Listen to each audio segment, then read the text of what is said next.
Good morning students. In this video explain about what is direct memory access. DMA stands for direct memory access. So first to understand what is DMA. So DMA அப்படினா என்னன்னு கேட்டிங்கன்னா is a mode of a data transfer between the memory and input output devices. So DMA அப்படிங்கிறது ஒரு mode activate பண்ணுது for the purpose of data transfer between input to memory or memory to input output devices. So this is the main purpose of DMA. So here to use two methods, main methods of for data transfer in DMA. Okay, first one is programmed input output and interrupt driven input output. ரெண்டு method first use பண்ணுது. எதுக்காக வேண்டின்னு கேட்டிங்கன்னா data transfer பண்ணுறதுக்கு first வந்து programmed input output and the second mode is interrupt driven input output. Okay, இந்த ரெண்டு method use பண்ணி என்ன பண்ணுது அப்படின்னு கேட்டிங்கன்னா டேட்டா வந்து ட்ரான்ஸ்ஃபர் பண்ணுது. Okay, first type programmed input output. So the processor keeps on scanning whether any device is ready for data transfer. If an input-output device is ready, the processor fully dedicated itself in transferring the data between input, output and memory. Okay, first programmed input-output அப்படிங்கிற மோடில் எப்படி work ஆகுதுன்னு கேட்டிங்கன்னா processor என்ன பண்ணும் அப்படின்னு கேட்டால் first to scan weather any device is ready. அதாவது வந்து என்ன பண்ணும் அப்படின்னு கேட்டிங்கன்னா ப்ராசஸர் வந்து ஒர்க் பண்ணிக்கிட்டு இருக்க டைமில் ஜஸ்ட்டு ஸ்கேன் பண்ணி என்ன ஸ்கேன் பண்ணும் அப்படின்னு கேட்டால் ஏதாவது டிவைஸ் வந்து டேட்டா ட்ரான்ஸ்ஃபர் பண்ணுறதுக்கு ரெடியாக இருக்குதா, இன்புட் டிவைஸா இல்லைனா அவுட்புட் டிவைஸோ அப்படி இல்லைனா மெமரியோ டேட்டா ட்ரான்ஸ்ஃபர் பண்ணுறதுக்கு ரெடியாக இருக்குதா அப்படிங்கிறத ஸ்கேன் பண்ணி பார்க்கும். சப்போஸ் இஃப் இட் இஸ் ப்ரெசண்ட்டாக இருந்துச்சுன்னு சொன்னால் என்ன பண்ணும் அப்படின்னு கேட்டிங்கன்னா processor fully dedicates itself in transferring the data between input and output memory. Okay, so அப்போ அப்படி ரெடியாக இருந்துச்சுன்னு சொன்னால் ப்ராசஸர் என்ன பண்ணும் அப்படின்னு கேட்டிங்கன்னா ஃபஸ்ட்டு என்ன பண்ணும், அந்த ரிக்வெஸ்ட்டை வந்து அக்செப்ட் பண்ணிக்கிட்டு அந்த டேட்டா வந்து ட்ரான்ஸ்ஃபர் பண்ணும். ஓகே, இன்புட் அவுட்புட் டிவைஸுக்கும் மெமரிக்குமா என்ன செய்யுது, டேட்டாவை ட்ரான்ஸ்ஃபர் பண்ணுது. So that means the processor completely dedicate, அதாவது ஃபுல்லி டெடிகேட் அப்படின்னு சொன்னால் அந்த ஃபுல் அண்ட் ஃபுல் ஒர்க்கு வந்து அந்த டேட்டா ட்ரான்ஸ்ஃபர் பண்ணுறதுக்கு வேண்டி அந்த ப்ராசஸர் வந்து யூஸ் பண்ணுது. It transfers the data at a high rate, but it cannot get involved in any other activity during the data transfer. அப்போ இந்த டேட்டா ட்ரான்ஸ்ஃபர் அதாவது வந்து இன்புட் அவுட்புட்டுக்கும் மெமரிக்கும் இடையில டேட்டா ட்ரான்ஸ்ஃபர் பண்ணும்போது வேறு எந்த ப்ராசஸுமே நடக்கிறது கிடையாது. அது வந்து என்னென்னு கேட்டிங்கன்னா this is a major drawback of programmed IO. அப்போ என்னென்னு கேட்டிங்கன்னா ஒரு ப்ராசஸர் வந்து மல்டி ப்ராசஸ் பண்ணும், மல்டி டாஸ்கிங் மல்டி ப்ரோக்ராமிங் பண்ணினா தான் அது வந்து என்னது ஒரு கம்ப்யூட்டருக்கான ஒரு கான்செப்ட், அதாவது கம்ப்யூட்டேஷனல் கான்செப்ட் அப்படின்னு சொல்கிறது. That means at a time more then one work. அப்போ ப்ராசஸர் வந்து ஆக்டிவேட் பண்ணிகிட்டு இருக்கும்போது ஏதாச்சும் ஒரு டிவைஸ் வந்து ரிக்வெஸ்ட்டு கொடுத்துச்சின்னு சொன்னால் அந்த processor fully concentrate that work only. அப்படி இருந்துச்சுன்னு சொன்னால் அந்த ரிமைனிங் ஒர்க்ஸ் எல்லாமே என்ன ஆயிருன்னு கேட்டிங்கன்னா ஒர்க் ஆகாமல் பெண்டிங்கில் ஆகிரும். So that is a drawback. So the next concept is interrupt driven input output. Second mode. Interrupt அப்படிங்கிறது தெரியும். The device is ready for data transfer, then it raises an interrupt processor. அப்போ device ready ஆயிடுச்சு அப்படின்னு சொன்னால் என்ன ஆகும் அப்படின்னு கேட்டிங்கன்னா டிவைஸ் வந்து டேட்டா ட்ரான்ஸ்ஃபர் பண்ணுறதுக்கு ஏதாச்சும் ஒரு டிவைஸ் ரெடி ஆகும்போது அங்கே என்ன பண்ணும் அப்படின்னா ப்ராசஸருக்கு வந்து ஒரு இன்ஃபர்மேஷன் கொடுக்கும்போது அது ஆக்சுவலி என்ன ஆகும், ப்ராசஸர் வந்து இன்டரப்ட் ஆகும். So processor completes executing it's ongoing instruction and save it's current state. It then switches to data transfer which causes the delay. அப்போ இது என்ன ரெண்டாமத்த மோடு அப்படின்னு கேட்டிங்கன்னா இந்த ப்ராசஸர் வந்து எக்ஸிக்யூஷன் ஆகிக்கிட்டு இருக்க டைமில் வந்து டிவைஸ் வந்து என்ன பண்ணுது, ரிக்வெஸ்ட்டு ப்ராசஸருக்கு கொடுக்கும்போது ப்ராசஸர் என்ன பண்ணும் அப்படிங்கன்னா then to complete the current activity, current ஸ்டேட்டில் உள்ள எல்லா ப்ராசஸையும் என்ன செய்யும், அந்த ப்ராசஸ் கம்ப்ளீட்டாக எக்ஸிக்யூஷன் பண்ணதுக்கு அப்புறம் தான் இந்த டேட்டாவுக்கு வந்து என்ன பண்ணும் அப்படின்னு கேட்டிங்கன்னு சொன்னால் ரெஸ்பான்ஸ் பண்ணும். எதுக்கு, இந்த data transfer through the device device வந்து டேட்டா ட்ரான்ஸ்ஃபர் பண்ணுறதுக்கு ரிக்வெஸ்ட் கொடுக்கும்போது ப்ராசஸர் வந்து என்ன பண்ணும் அப்படின்னு கேட்டிங்கன்னா அதோட ஒர்க்கை கம்ப்ளீட் பண்ணதுக்கு அப்புறம் தான் என்ன செய்கிறது, அந்த டிவைஸுக்கு வந்து ரெஸ்பான்ஸ் பண்ணுது. So actually it is happening the delay. அங்கே என்ன ஆகிரும், அந்த டிவைஸுக்கு வந்து ரெஸ்பான்ஸ் பண்ணுறதுக்கான டைம் டிலே எடுத்துரும் இல்லையா. அப்போ அந்த டிலே அப்படிங்கிறது வந்து இங்கே உள்ள drawback. Okay, programmed input output அப்படிங்கும்போது அந்த கரண்ட்டு டிவைஸுக்கான ரெஸ்பான்ஸ் பண்ணும்போது பாக்கி எந்த ப்ரோக்ராம்ஸுமே என்ன ஆகிறது, ஆக்டிவேட் ஆகாமல் இருக்கிறது ஒரு ட்ராபேக். இன்ட்ரப்ஷன் அப்படிங்கும்போது இன்ட்ரப்ஷனை வந்து ப்ராசஸர் என்ன பண்ணும் அப்படின்னு கேட்டிங்கன்னா, ப்ராசஸர் ஒர்க் பண்ணிக்கிட்டு இருக்க டைமில் டிவைஸ் வந்து ரிக்வெஸ்ட் கொடுக்கும்போது அந்த கரண்ட்டு ப்ராசஸ் எல்லாத்தையும் ஒர்க் பண்ணி முடிச்சுட்டு எக்ஸிக்யூஷன் முடிச்சதுக்கு அப்புறமா டிவைஸுக்கு ரெஸ்பான்ஸ் பண்ணும்போது என்ன ஆகும் அப்படின்னு கேட்டிங்கன்னா டிலே ஆகும். So that is also a என்னது drawback. Okay, so this is the two modes: interrupt driven IO and programmed IO. So these are the two data transfer scheme used in direct memory access. But இந்த ரெண்டு மோடுமே என்னன்னு கேட்டிங்கன்னா actually that is not suitable to data transfer between input output or memory. இதுக்கு ரெண்டுக்குமே என்ன பண்ண முடியாது, இந்த மாதிரி டேட்டா ட்ரான்ஸ்ஃபர் பண்ணுறதுக்கான ஒரு சூட்டபிள் மோடு இது கிடையாது. So the DMA controller use another 3 modes. அது என்னென்னு கேட்டிங்கன்னா burst mode, cycle stealing mode and transparent mode. Okay, burst mode அப்படிங்கிறது வந்து once the DMA controller gains the charge of the system bus, then it releases the system bus only after completion of data transfer. Okay, actually இந்த நம்ம DMA controller வந்து அதுக்குள்ள definition என்னென்னு கேட்டிங்கன்னு சொன்னால், data transfer பண்ணுறதுக்கு வந்து டேட்டா ட்ரான்ஸ்ஃபர் பண்ணுறதுக்காக use பண்ணுறோம் அப்படின்னு சொன்னால், இந்த டேட்டா ட்ரான்ஸ்ஃபர் பண்ணது வித்தவுட் ப்ராசஸர், அதுதான் இங்கே மெயின் கான்செப்ட். இந்த டேட்டா ட்ரான்ஸ்ஃபர் பண்ணும்போது என்ன பண்ணுறேன், this happens without involvement of the processor. Processor இல்லாமே டேட்டா ட்ரான்ஸ்ஃபர் பண்ணுறது தான் இந்த டிஎம்ஏயோட main concept. Okay, so hence now burst mode அப்படிங்கிறது என்னென்னு கேட்டிங்கன்னா, once the DMA controller gains the charge of the system bus, அப்போ என்ன பண்ணுதுன்னு கேட்டிங்கன்னா இந்த டிஎம்ஏ கண்ட்ரோலர் வந்து என்ன பண்ணும் அப்படின்னு கேட்டிங்கன்னா sometimes to activate the system பஸ்ஸாக என்ன பண்ணும் அப்படின்னு கேட்டிங்கன்னா ஆக்டிவேட் ஆகும். எப்போ அப்படின்னு கேட்டிங்கன்னா releases system bus only after completion of data transfer till then the CPU has to wait for the system bus. அப்போ என்ன பண்ணும் அப்படின்னு கேட்டிங்கன்னா சம்டைம்ஸில், அதாவது எந்த டைமில் வந்து டிஎம்ஏ கண்ட்ரோலர் வந்து ஒரு சிஸ்டம் பஸ்ஸாக ஆக்டிவேட் ஆகுதோ அந்த மோடு தான் burst மோட் அப்படின்னு சொல்லி சொல்கிறோம். அது எந்த மாதிரி சுச்சுவேஷனில் அப்படிங்கிறது டிஎம்ஏ கண்ட்ரோலர் நம்ம பார்ப்போம். ஓகே, அப்போ ஒரு CPU வந்து சிஸ்டம் பஸ்ஸாக ஆக்டிவேட் ஆகிறது வரைக்கும், அதாவது வெயிட் பண்ணும். அது எப்போது டிஎம்ஐ கண்ட்ரோலர் வந்து சிஸ்டம் பஸ்ஸாக ஆக்டிவேட்டு ஆகும். என்ன பர்பஸ்க்காக சிஸ்டம் பஸ்ஸாக ஆக்டிவேட் ஆகும்னு கேட்டிங்கன்னா டேட்டா ட்ரான்ஸ்ஃபர் பண்ணுறதுக்கு வேண்டிட்டு. ஓகே, அந்த டைமில் நம்ம CPU வந்து நம்ம யூஸ் பண்ணுறது கிடையாது. அப்போது அந்த ஒரு மோடு, அப்போ அதைத்தான் நம்ம ஆக்சுவலாக burst மோடுன்னு சொல்லுவோம். So when the DMA controller activate as a system bus, so that mode is called burst mode.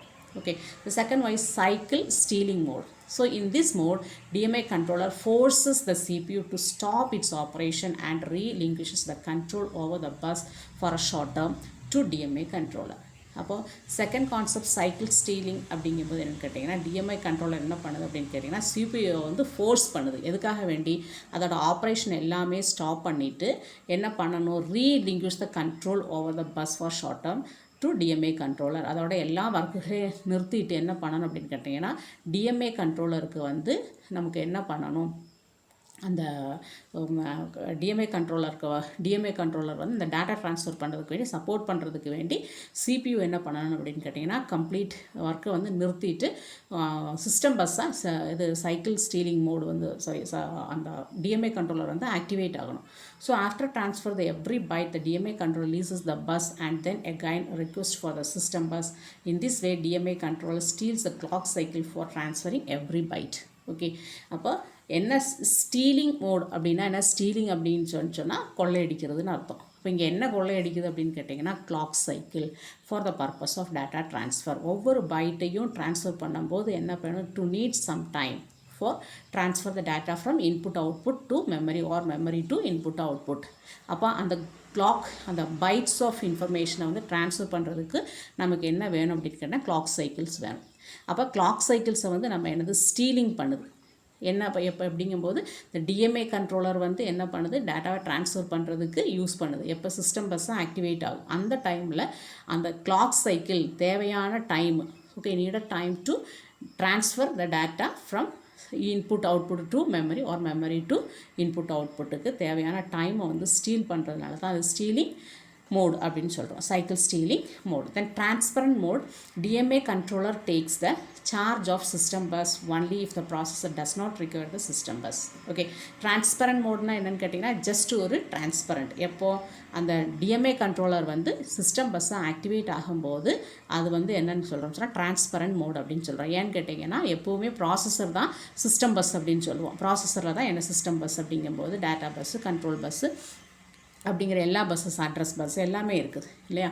அப்போ இந்த பஸ்ஸு இந்த சிபியூ தான் அதுக்குள்ளே அந்த ஃபுல் கான்செப்ட் அப்படிங்கிறது. அப்போ அது சம்டைம்ஸ் அது என்ன பண்ணுது, சிபியூ வந்து அந்த ஒரு சார்ஜை வந்து என்ன பண்ணிடுது, டிஎம்ஏ கண்ட்ரோலருக்கு வந்து விட்டு கொடுத்துருது. அப்போ ஆக்சுவலாக என்ன பண்ணுது அப்படின்னு கேட்டிங்கன்னா ஒரு ட்ரான்ஸ்ஃபர் பண்ணுறது இல்லையா. ஸோ த ட்ரான்ஸ்பரண்ட் மோட் அப்படிங்கிற DMA controller take the charge of system bus only if the process does not require the system bus. இப்போ ப்ராசஸர் வந்து அந்த சிஸ்டம் பஸ்ஸோட அந்த சார்ஜை எடுக்காத சமயத்தில் டிஎம்ஏ கண்ட்ரோலர் வந்து என்ன பண்ணுதுன்னு கேட்டிங்கன்னா அந்த சார்ஜை வந்து டேக் ஓவர் பண்ணுது. So that is a transparent mode. Okay, burst mode, cycle stealing mode, transparent mode, 3 மோட்லேயும் ஒரே கான்செப்ட் தான்.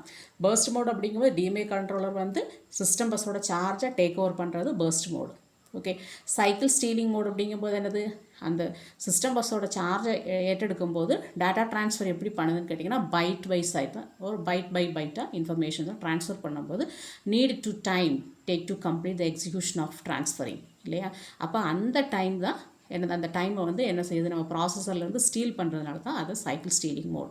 டிரான்ஸ்பரண்ட் அப்படிங்கும்போது என்னது, நம்மளோட ப்ராசஸரோட சிஸ்டம் பஸ் அப்படிங்கிற சார்ஜை வந்து டிஎம்ஏ வந்து அதை வந்து டேக் ஓவர் பண்ணும்போது அது டிரான்ஸ்பரண்ட் மோட் அப்படின்னு சொல்லுவோம். Okay, the next direct memory access controller and its working. அப்போ இதில் வந்து ஒர்க்கிங் பார்த்தீங்கன்னா நல்லா நீட்டாக டயக்ராம் கொடுத்துருக்குறான். டைரக்ட் மெமரி ஆக்சஸ் அப்படிங்கிறது so is a hardware unit that allows input output devices to access memory directly without the participation of the processor இல்லையா.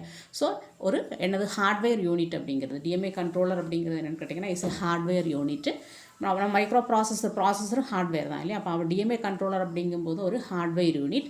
எதுக்காக நம்ம யூஸ் பண்ணுறோம் அப்படின்னு கேட்டிங்கன்னா to allow the input out devices to access the memory directly without the participation of the processor இல்லாமல் நம்ம என்ன பண்ணுறோம், டேட்டா வந்து நம்ம ஆக்சஸ் பண்ணுறோம். ஒன்று மெமரி ஆக்சஸ் பண்ணணும், அப்படி இல்லைன்னு சொன்னால் இன்புட் அவுட்புட் டிவைசஸ் வந்து டேட்டா வந்து ஆக்சஸ் பண்ணுறது without the supporting of processor.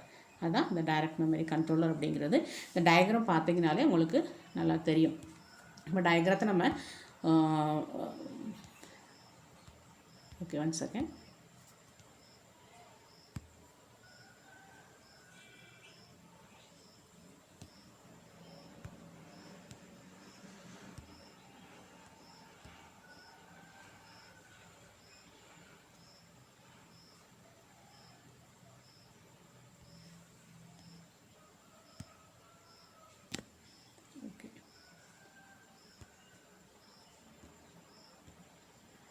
Okay, so listen the diagram. DMA controller. So first DMA controller, then processor, memory, input output devices. Okay, so this is a diagram. So first input output devices give the request to DMA controller. Okay, so DRQ. So listen, whenever an input out device wants to transfer data to or from memory, it sends a DMA request to the DMA controller. So DMA controller accepts this D request and ask the CPU to hold for few clock cycles by sending it the hold request. Okay, so first task input output devices give the request to DMA controller. For what purpose? ஏதாச்சும் ஏற்கனவே சொல்லியிருக்கிறேன், ஏதாச்சும் devices வந்து to two some task இல்லையா, printing purpose இல்லை data transfer ஒரு reading ஒரு writing எது வேணாலும் ஆகலாம், எந்த டாஸ்க்னாலும். ஸோ இன்புட் டிவைஸோ ஒரு அவுட்புட் டிவைஸோ என்ன பண்ணும் அப்படின்னு கேட்டிங்கன்னா அதோட டாஸ்க்கை வந்து சாட்டிஸ்ஃபை பண்ணுறதுக்கு வேண்டிட்டு the give the request to DMA கண்ட்ரோலருக்கு வந்து என்ன பண்ணுது, ரிக்வெஸ்ட் கொடுக்குது. ஸோ என்ன ரிக்வெஸ்ட் அப்படின்னு கேட்டிங்கன்னா DRQ. So that is a request. இந்த ரிக்வெஸ்ட் எங்கே போகும் அப்படின்னு கேட்டிங்கன்னா டிஎம்ஏ கண்ட்ரோலருக்கு போகும். DMA controller to access that request, இதை ஆக்சஸ் பண்ணிவிட்டு நேராக இந்த ரிக்வெஸ்ட் எங்கே கொடுக்கும் அப்படின்னு கேட்டிங்கன்னா ப்ராசஸருக்கு கொடுக்கும். ப்ராசஸரில் கொடுத்துட்டு என்ன பண்ண சொல்லும், ஜஸ்ட் ஹோல்டு இல்லையா, எதுக்காக வேண்டிட்டு டு ரெஸ்பான்ஸ் மை டாஸ்க் இல்லையா, அந்த டிவைஸோட டாஸ்க்கை பெர்ஃபார்ம் பண்ணுறதுக்கு நீ என்ன பண்ணணும், ஃபியூ செகண்ட்ஸ் நீ வெயிட் பண்ணணும். So it you the hold ஹெச்எல்டி hold condition அப்படிங்கிற ஒரு கண்டிஷனில் வந்து என்ன பண்ண சொல்லு, ஹோல்ட் பண்ண சொல்லு. எதுக்காக வேண்டி இந்த டிவைஸோட ரிக்வெஸ்ட்டை வந்து சாட்டிஸ்ஃபை பண்ணுறதுக்கு வேண்டிட்டு. தென் the processor என்ன பண்ணும் அப்படின்னு கேட்டேன். தென் ஆஃப்டர் the processor என்ன பண்ணும், after to get accept the என்னது அந்த ஹோல்டு அப்படிங்கிற சிக்னலை வந்து அக்செப்ட் பண்ணிவிட்டு then again to give the HLDA. அப்படின்னா என்ன, ஹோல்ட் பண்ணிட்டு ஒரு அக்னாலஜ்மெண்ட், சரி உனக்கு வேண்டி நான் என்ன பண்ணுறேன், நான் ஹோல்ட் பண்ணுறேன் அப்படின்னு சொல்லிட்டு ஒரு அக்னாலஜ்மெண்ட்டை என்ன பண்ணும், மறுபடியும் டிஎம்ஏ கண்ட்ரோலருக்கு வந்து சென்ட் பண்ணும் இல்லையா. சென்ட் பண்ணும்போது சென்ட் பண்ணிவிட்டு அதுக்கப்புறம் செகண்ட் பாயிண்ட் சென்ட் பண்ணும். So the CPU receives the hold request from the DMA controller, re-engages the bus and sends the hold acknowledgement. Okay, to என்ன செய்யுது, இந்த அக்னாலஜ்மெண்ட்டை வந்து என்ன பண்ணுது அப்படின்னு கேட்டிங்கன்னா இங்கே வந்து சென்ட் பண்ணிடும் இல்லையா. சென்ட் பண்ண உடனே அடுத்த பாயிண்ட் பார்த்தீங்கன்னு சொன்னால், after receiving the HLDA acknowledgement, DMA controller acknowledges IO devices that the data transfer can perform and DMA controller take the charge of the bus. அப்போ என்ன பண்ணும் அப்படின்னு கேட்டிங்கன்னா, இந்த ப்ராசஸர் ஏன் இந்த ப்ராசஸர் வந்து உங்களுக்கு வந்து ஆக்டிவ் சிஸ்டம் ஏன்னு கேட்டால், processor is always working. Processor work பண்ணிக்கிட்டு இருக்க டைமில் சம் சிச்சுவேஷனில் வந்து இந்த டிஎம்ஏ கண்ட்ரோலர் வந்து என்ன பண்ணணும்னு கேட்டிங்கன்னா, இந்த ப்ராசஸரோட சார்ஜை வந்து எடுத்துக்கிறோம். அதனால தான் ப்ராசஸர் என்ன பண்ணுது, அந்த அக்னாலஜ்மெண்ட்டை வந்து என்ன செய்யுது, டிஎம்ஏ கண்ட்ரோலருக்கு சென்ட் பண்ணிவிட்டு டிஎம்ஏ கண்ட்ரோலர் என்ன பண்ணுன்னு கேட்டிங்கன்னா டிவைஸுக்கு வந்து அக்னாலஜ்மெண்ட் கொடுக்கும். அதான் device acknowledgement, DACK, device acknowledgement to the device கொடுக்கும் இல்லையா. எப்படி கொடுக்கும் அப்படின்னு கேட்டிங்கன்னா, இந்த ப்ராசஸருக்குள்ள சிஸ்டம் பஸ்ஸுக்கான சார்ஜை வந்து டிஎம்ஏ கண்ட்ரோலர் வந்து டேக் ஓவர் பண்ணும். டேக் ஓவர் பண்ணிச்சு தென் after to perform the task, input output devices என்ன டாஸ்க்கை வந்து பண்ண சொல்லியிருக்கிறோம் அதை வந்து என்ன பண்ணிடும், இந்த டிஎம்ஏ கண்ட்ரோலரை அதை சாட்டிஸ்ஃபை பண்ணி கொடுத்துரும். ஓகேவா. Then next last one, when the data transfer is accomplished, the DMA raise an interrupt to let know the processor that the task of data transfer is finished and the processor can take control over the bus again and start the processing where it has left. Okay. அப்போ TMI controller வந்து அந்த charge system பஸ்ஸோட சார்ஜை take over பண்ணிச்சுன்னு சொன்னால் தென் after to transfer the data. ஏன்னா data bus வேணும், control bus வேணும், அதே மாதிரி அட்ரஸ் பஸ் வேணும். இந்த பஸ் எல்லாம் இருந்துச்சுன்னா மட்டும்தான் டேட்டா ட்ரான்ஸ்ஃபர் பண்ண முடியும். அப்போ டிஎம்ஏ கண்ட்ரோலே இந்த சிஸ்டம் பஸ்ஸை ஆக்டிவேட் ஆகும். Then after to complete the processing, that means what type of processing, data transfer. இல்லை டேட்டா ட்ரான்ஸ்ஃபர் பண்ணதுக்கப்புறம் அதை கம்ப்ளீட் பண்ணதுக்கப்புறம் மறுபடியும் என்ன பண்ணும் அப்படின்னு கேட்டிங்கன்னு சொன்னால், மறுபடியும் ப்ராசஸருக்கு என்ன பண்ணும், ப்ராசஸருக்கு மெசேஜ் கொடுக்கும். இல்லை என்ன மெசேஜ் கொடுக்கும் அப்படின்னு கேட்டிங்கன்னு சொன்னால், கம்ப்ளீஷன் ஆஃப் த ஒர்க், இல்லையா கம்ப்ளீட் பண்ணியாச்சு அப்படின்னா. அப்போ என்ன பண்ணணும், தென் என்ன செய்யும், இந்த டிஎம்ஏ கண்ட்ரோலோட சிஸ்டம் பஸ் அப்படிங்கிற சார்ஜை மறுபடியும் அது ப்ராசஸர் வந்து டேக் ஓவர் பண்ணும் இல்லையா. ஸோ அந்த டாஸ்க்கு தான் அந்த 4 பாயிண்ட்ஸில் கொடுத்துருக்கு. ஓகே. ஸோ என்னென்ன டாஸ்க்கு அப்படிங்கிறத கரெக்டாக பார்த்துக்கிறணும். டிஎம்ஏ கண்ட்ரோலரோட ஒர்க்கிங் ஆப்ரேஷனாக இந்த diagram, DMA controller first input output device, then next box DMA controller, then processor, then memory. Okay. இப்போ இந்த 2 டிவைஸையுமே நம்ம ஃபஸ்ட்டில் கொடுத்துக்கலாம். காரணம் என்னென்னு கேட்டிங்கன்னா, data transfer between input output to or from memory இல்லையா. So memory read or write, memory read or write, மெமரிலேருந்து ரீட் பண்ணிக்கலாம், ரைட் பண்ணவும் பண்ணிக்கலாம். இப்போ அந்த 2 கான்செப்ட். பின்ன வந்து என்னென்னு கேட்டிங்கன்னு சொன்னால், டிஎம்ஏ கண்ட்ரோலர் வந்து சிஸ்டம் பஸ்ஸாக ஆக்டிவேட் பண்ணுற concept. Okay. Then next DMA diagram, say block diagram of direct memory access, word count, data register, start address, then control logic. Okay. So in this diagram, explain about the 4 compartments are there. Word count, data register, then start address, then control logic. இப்போ data register அப்படிங்கும்போது நமக்கு தெரியும், data register அப்படிங்கும்போது data lines அப்படிங்கிறது. Word count அப்படிங்கும்போது என்னென்னு கேட்டிங்கன்னா, அந்த ஸ்டார்டிங் அட்ரஸுக்கும் நமக்கு அந்த டேட்டா ட்ரான்ஸ்ஃபர் பண்ணுறதுக்கும் how many words to count, how many bytes of information, அதான் கவுண்ட், வேர்ட் கவுண்ட் அப்படிங்கிறது. தென் நெக்ஸ்ட் கண்ட்ரோல் லாஜிக் எல்லாமே தெரியும். கண்ட்ரோல் லாஜிக்கில் என்னதுன்னா, all types of task, that means read, write, interruption, acknowledgement, request, then all functions from the control logic. So direct memory access diagram consists of 4 compartments are there: control logic, start address, data registers, and word count. Okay. Then the first information is whether the data has to be read from memory or data has to return to the memory. It passes this information via read or write control lines that's between the processor and direct memory controller of control logic unit. Okay. அப்போ first control எப்போவுமே நமக்கு என்ன செஞ்சுக்கலாம், இந்த read right அப்படிங்கிறது தான் மெயினான function. Read write அப்படிங்கிற மெயினான ஃபங்க்ஷன். எந்த ஒரு ஒர்க்கை எடுத்துட்டிங்கனாலும் மைக்ரோ ப்ராசஸரில் மெயின் டாஸ்க் அப்படிங்கிறதே ரீட் அண்டு ரைட் அப்படிங்கிறது இல்லையா? அப்போ ரீட் அப்படிங்கும்போது read from the memory or write into the memory, அதான் அந்த கான்செப்ட். அப்போ அதை ஒர்க் பண்ணுறப்ப ரீட் அப்படிங்கும்போது என்னென்னு கேட்டிங்கன்னா, so to control lines activate at that time, because to provide the signals when we read the information from the memory, to provide the signal read. Suppose you want to write the information into the memory, to provide the signal write. So read or write control lines to supporting to that type of task. Okay, அப்போ அது வந்து என்னென்னு கேட்டிங்கன்னு சொன்னால் between processor control logic யூனிட்டுக்கு நடக்கிற work இல்லையா? அப்போ இங்கே வந்து processor, DMA controller and control logic unit. Okay, so the second point, the processor also provides a starting address for the data block in the memory, from where the data block in memory has to be read, where the data block has to be written in memory. Okay, அப்போ இந்த process ரீடாக இருந்தாலும் ரைட்டாக இருந்தாலும் first என்ன வேணும், நமக்கு address வேணும் இல்லையா? அப்போ டு ப்ரொவைட் த அட்ரஸ், அதான் ப்ராசஸர் ஃபஸ்ட்டு என்ன பண்ணணும், to providing the starting address for the purpose of reading or writing. ரீடாக இருந்தாலும் ரைட்டாக இருந்தாலும் நம்ம என்ன பண்ணணும், ஃபஸ்ட்டு ஸ்டார்டிங் அட்ரஸ் என்ன அப்படிங்கிறது நமக்கு தெரியணும்.